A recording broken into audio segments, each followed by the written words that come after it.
Good morning, bore da. Now, yesterday I was talking about the journey of self-discovery, finding out who I really am at source.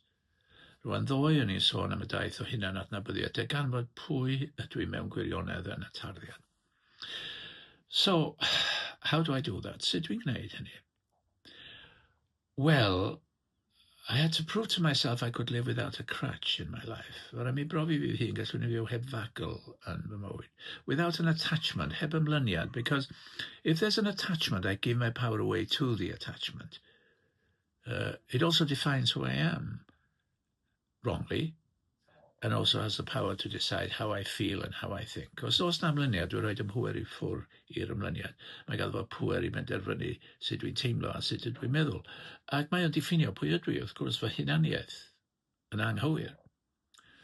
So I've had to prove to myself I couldn't live without attachments in my life.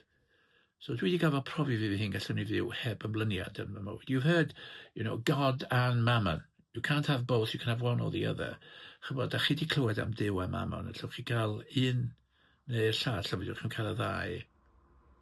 So I decided to prove myself I could live without the attachment. So nes I benderfynu profi fi hyn gallwn I fyw heb yr ymlyniad. So the first one was proving I could live without alcohol. Y cyntaf, profi fi hyn gallwn I fyw heb alcohol. Having done that, then I realized that codependency was an issue. I wanted people's approval and validation. Ar ôl mi wneud hynny, nes I sylweddoli bod cyd-dibynniaeth yn broblem, bod ni isio cymeradwyaeth a dilysrwydd pobl. So I had to prove to myself I could live without their approval and validation. Felly o rhaid mi brofi fi hyn gallwn I fyw heb I cymeradwyaeth a'i dilysrwydd nhw. Then there was a fear of financial insecurity. That had the power to decide how I feel and how I think.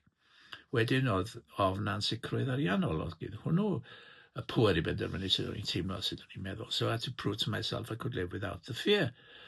Profi fi hyn yn gallwn I fyw heb yr ofn. Then there was my parents' negative voice in my head. Wedyn oedd llais negyddol yn rhieni yn fy mhen. I had to prove to myself I could live without that. Profi fi hyn gallwn I fyw heb hwnnw. And so on, ac ymlaen, ac ymlaen. So many attachments in my life, believe you me. Cymaint o ymlyniadau yn fy mywyd, coeliwch chi fi.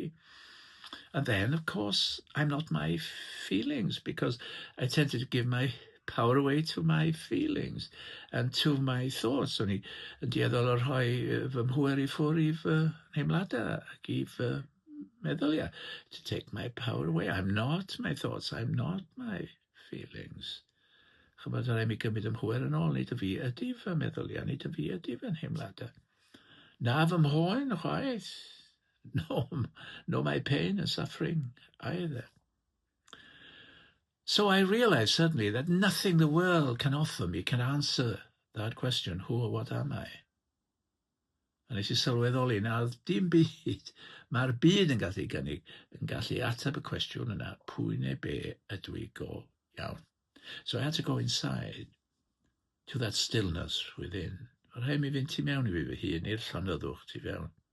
And sit there, yn ista yna, in a place where no thing defines who I am. Mewn lle nad oes dim byd yn diffinio pwy ydw I. And then, miraculously, what happens there? Once I kind of hit that membrane of nothingness, it kind of imploded, and I became everything. A be ddigwyddodd wedi mi daro'r memrwn yna o ddim bydrwydd, fe nath o fewn ffrwydro a gofod yn ddim byd meddosi yn bopeth. O'n I wedi cyrraedd cyflawnder, I had achieved wholeness. But also, I experienced the love that I've been looking for in all the wrong places.